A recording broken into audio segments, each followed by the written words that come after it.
Welcome, Laserbeak. Unlike some of my other warriors, you never fail me. Welcome back to the Titanium Hangar. This is Mike. Today I'm coming at you with the Yolopark AMK Pro Series Megatron, officially licensed, has some die cast in it, and he is a very interesting looking figure overall. I'm really kind of happy with how it came out, but I'm going to go over some of the features it has. It does not transform. It is a $60 figure that doesn't transform but looks good. What does it scale with? Well, I've got a nice little segment of comparisons to show you what all it scales with. But I did get this to show you. I'm going to link down below TH reviewer code. Some people don't believe in non-transforming transformers, but it doesn't really matter to me. I'm going to take a look at this guy coming up.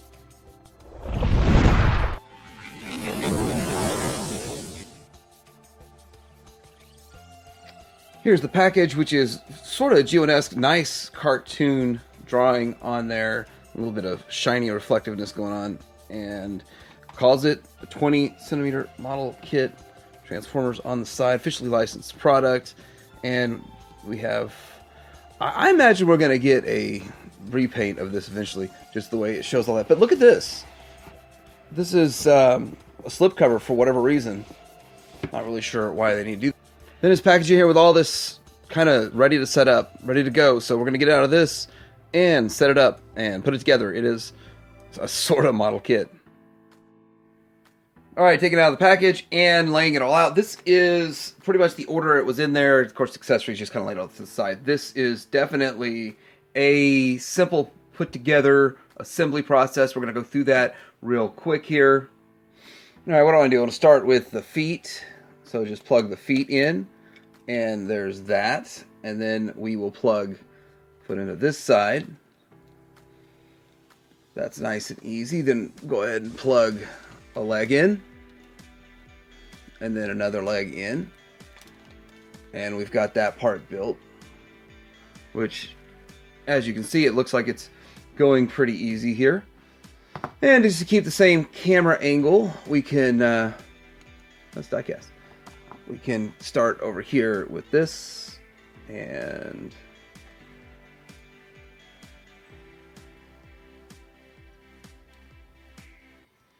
this seems like it should be on the other side. I'm going to swap these parts because that didn't fit well. I don't know.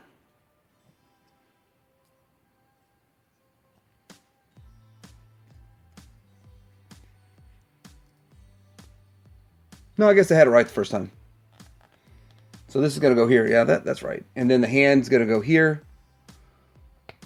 And the hand has some articulation to it, which actually I didn't pick that up. But yeah, articulation in that hand. We're going to plug that onto this arm. Yeah, there we go. Yeah, that works. And same thing over here. And then this is going to go here.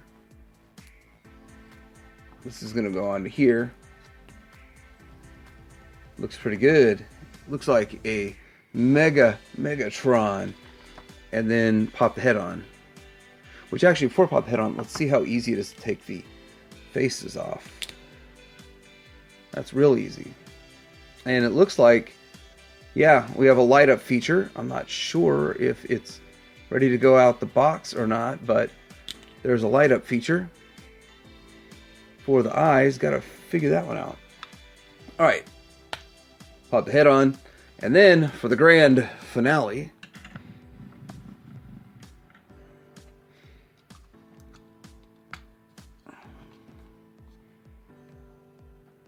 and there he is in all of his splendor. Let me get the right angle, and we'll take a good look at this guy. All right, we are going to get into his accessories here in a bit, but here's his arm cannon. We'll plug that in, although we're not really getting into accessories, but he just doesn't quite look right without it. And there we go, plugging that in, and wow, this dude looks good. He looks really good. Sadly, I'm not going to be able to get the eyes to light up. I don't have the correct batteries for that, and that's kind of sad, but I will kind of show that It shows that you need these CR297. I'll probably end up picking some up because they're probably going to have that same lighting effect in several of the other figures coming down the road. So that is pretty cool to have the lighting effect that's in there. But this guy does look fantastic. Now, I've never been one for having a whole lot of battle damage, and I don't think that it's excessive, which makes it look good. I think it's done right when it's just enough. The whole Siege era had a crazy amount of battle damage, and that was too much, in my opinion, of the Hasbro stuff. This has some battle damage here and there, and it feels real world with the battle damage. Would I want a super hyper clean shiny one? Oh yeah, I would, and I bet that's coming. I bet that is definitely on the way.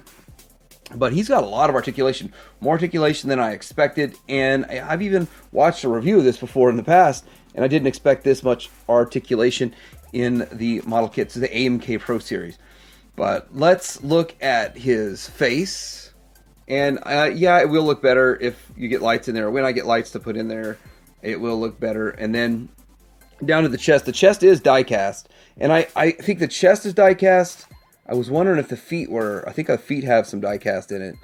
But there's not a whole lot of die cast. And it's okay. It's a little lighter than I thought it would be, but it still looks fantastic. And then we got some great paint for the symbol, and we've got great paint right there on the lower chest, or the abdomen area, and he does kind of have a side-to-side, which we'll get into in the articulation area. And getting down here, we do have a great-looking pelvis area, which looks really good. And at first, in all the pictures, I kind of thought his waist area would look a little bit wide, a little big, but the reality is it's probably not. It's probably just spot right on. And then he does have good old-fashioned hip flaps on here, but it works well. It gets the job done. He's got some minimal amount of kind of carbon scoring on the thighs, and down here you could tell it looks like his paint's chipped off because of how they did that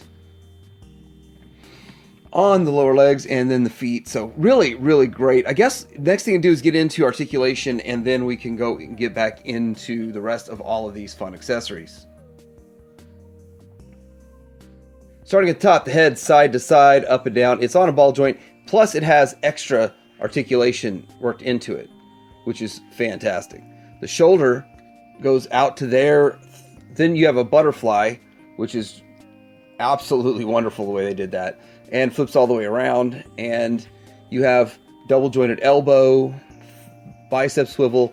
Hands are, let's see, you've got 3 fingers together, which are on 2 joints, and you got double joints, 2 joints, 2 joints on the pointer finger so he can point, and then an independent opposing thumb. All that works very well. And then we have this upper chest with, it's kind of like a rotating ball socket. It is a little looser than I would like, but it will create so many more poses that's quite impressive. And then the waist swivel, the ab crunch is a little bit slight because they've included that upper joint, so it's not an extreme ab crunch.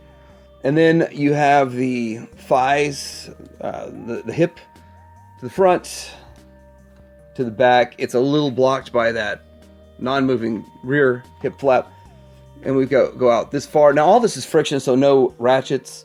We've got the rotation right here, and then double jointed knee to do as much as you could possibly imagine doing with that knee, and it looks good doing it. And then side to side, up and down, not just a ball joint. You actually have the hardware for side to side and up and down on the foot and a toe.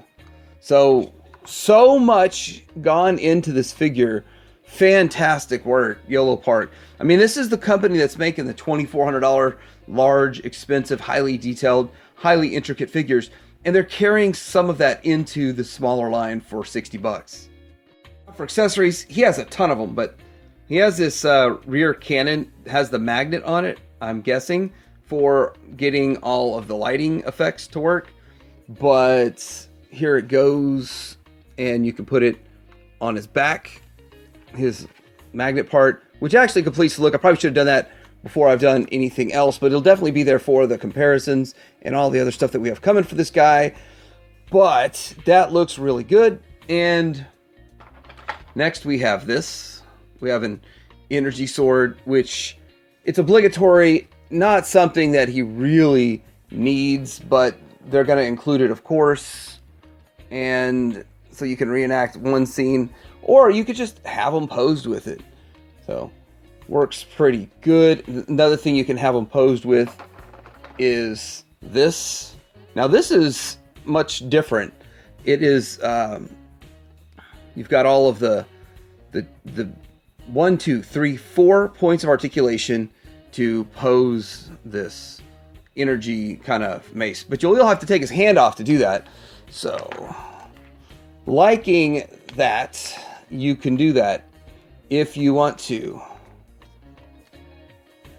Pose it something like that.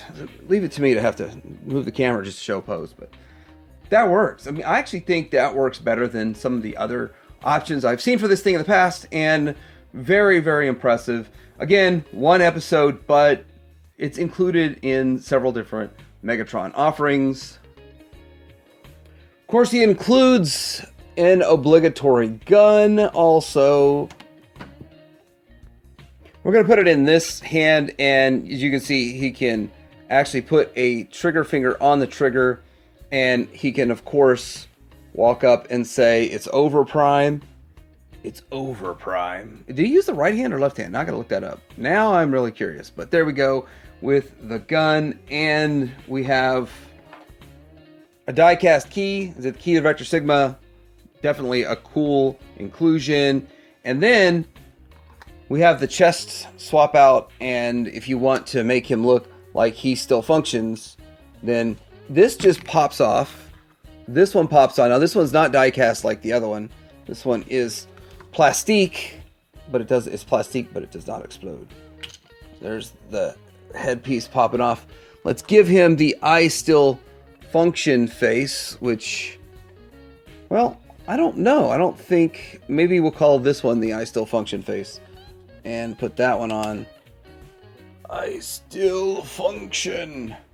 So cool that include it, but I think that face could work for other things too, other than him on his deathbed.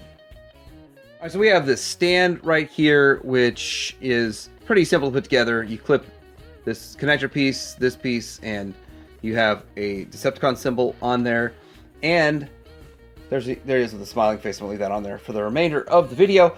But it's mostly to hold him in the air so he can do some crazy stuff like, I don't know, like he's about to fly away or something. That's interesting. It's not... The stand's not a bad stand. It's just the figure, although is lighter weight than I thought, puts a lot of weight on this stand. But I'm sure there's a lot of cool poses you can get it into. And I guess you could do a flying pose if you wanted to. I mean, other possibilities, it's up to your imagination. I don't really use flight stands so much, but I'm not opposed to having an extra one. One thing about his cannon is the batteries. I think it takes the same batteries that his head does. I'm going to have to order a pack of those and get it in here, and then, of course, have them in for the Optimus Prime that's coming, and then I'm sure Starscream's going to have some stuff going on. Hopefully they use the same batteries in all of them, and I'm not suffering the same problem, but I just don't keep all those button batteries. I burned through most of them, and I just don't keep a whole lot of them on hand. But with that, you just push this button to activate it. And much easier than... Well, it's easy with the magnet, too. So how does he stack up comparison-wise with some other figures that are out there? You might be wanting to wonder, how does he stack up? And he's bigger than Chug. Now, I figure he'd be a good Chug stand-in. Slightly bigger than Chug is what I was sort of expecting on this. And is it outside the realm of reality, the realm of possibility? Well, for that, I think you really kind of have to bring in Optimus Prime. And we're just go ahead and bring in Earthrise Optimus Prime. In all reality, he is too big for your Chug scale. But if in your mind's eye, he should be a little bit bigger than Optimus Prime, but probably not this much bigger. But I have something that it probably scales really well with. That is the MP10V, which, it's one of those funny things. The MP10 mold can handle being downsized, and the panels aren't too small, and doesn't break easy. If you downsize the MP44 mold, that probably would have panels breaking because they'd have to be too thin. If you downsize, like Magic Square, that might have some issues downsizing, I'm not sure. But the MP10 mold can handle being downsized, and I really do think that that's a nice fitting comparison. If you just get this, what was that, Siege Megs out of the way, and just compare the two of those. If you have an MP10V, that's what it would look like, and I think that looks really good together. That works. So this did feel a little bit too big for Chug also, because I thought the intention was to make it Chug scale, but it was more slightly above Chug scale. That works, but we have a better Prime coming. Here we go with Transformers Red figures now. The reason I have these is because I got them each for $10.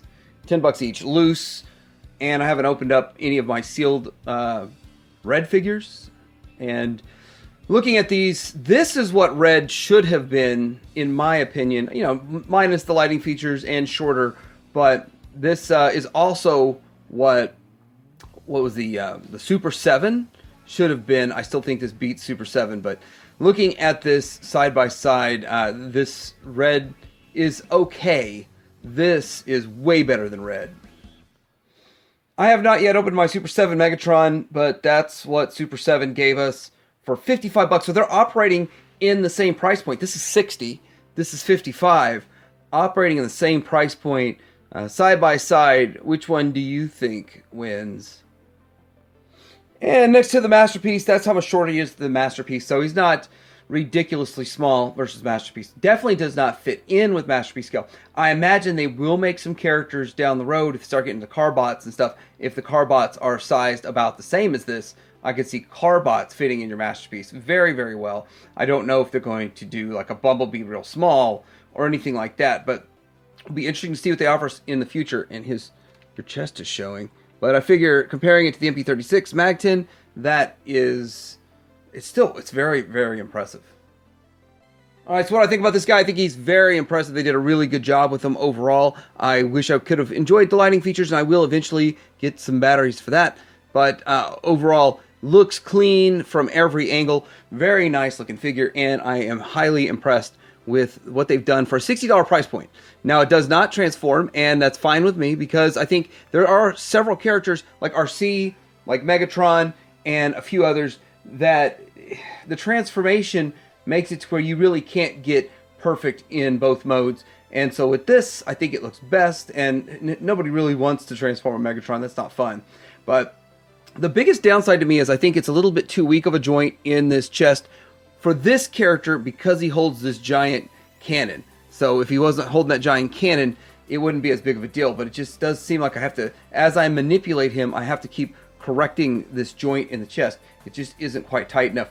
But other than that, it's a fantastic looking figure. If they made a clean version, I'd buy a clean version.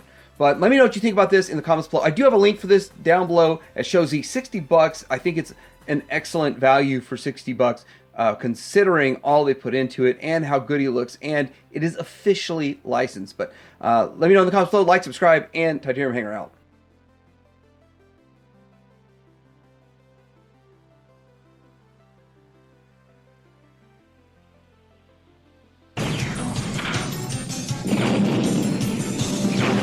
Reach their defenses! Constructicons, merge for the kill! Why throw away your life so recklessly? No! I'll crush you with my bare hands!